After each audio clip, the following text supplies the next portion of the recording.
Yo, what's up, guys? Coach Nate with another episode of Steel Strength Radio. And just so you know, I'm not driving, but I'm prepared to drive, which is why I got my seatbelt on. Anyway, I wanted to talk to you guys about the importance of consistency. And first, we'll start with a story. So yesterday, I was speaking with a girl who was interested in potentially working with us, and she said she was looking for two things when I asked, why are you wanting a trainer? Why are you looking to work with a trainer? And she said, number one, she wants someone who can make a plan that is specific to her goals and her current fitness level so that she can get the best results possible. So she wants the best plan for her, number one. And number two, she knows that she needs that accountability and that coaching so that she can be consistent. Because while she has been active her entire life on and off, she has not been consistent with anything. She starts, she stops, she starts, she stops. So she's seen some results from that. She's not in a bad place by any means, but she's far from where she wants to be, and she knows it's because she lacks consistency. And that reminds me of something that I often say,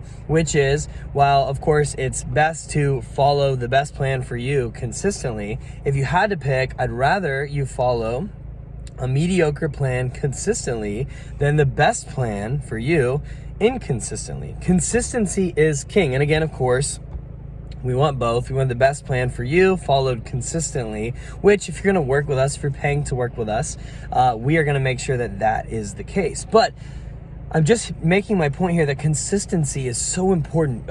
First of all, consistency is important because even if you're making slow progress, you're consistently getting closer to your goal inch by inch. Even if it's slow, you're moving in the right direction, and it's just a matter of time before you win and you achieve what you want to achieve. But the second thing, and this is something that a lot of people don't think about, is when you're consistent, those habits become second nature. That becomes part of your identity. It becomes part of who you are.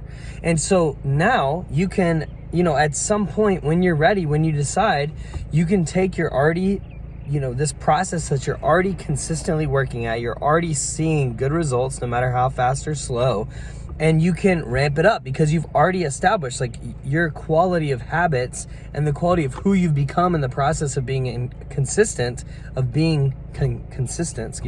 has elevated. Your habits have elevated. You have become better. And so now that becomes your new baseline. And so then you can add on top of that, add on top of that, add on top of that. You can't build and grow on inconsistent behavior. When you start and stop constantly, you can't build on that.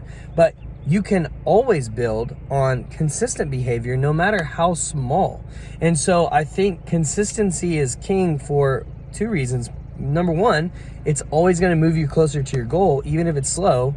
Given enough time, you're going to win. You're going to hit your goal. But the second thing is that it's a snowball effect. You start small. You start with very small habits, but you're in those habits. You're doing those habits consistently. You're winning. You're starting to win, even if it's small wins. And then you can ramp up and do more and more and more, do better and better things, bigger and bigger things, and you get bigger and better results. But you can't get to that point if you haven't started at this point where you're consistent here. So I just wanted to emphasize with you guys to continue to do the best you can with what you have and stay consistent. It is most important that you are consistent, all right? Stop worrying about being perfect. Try to be consistent.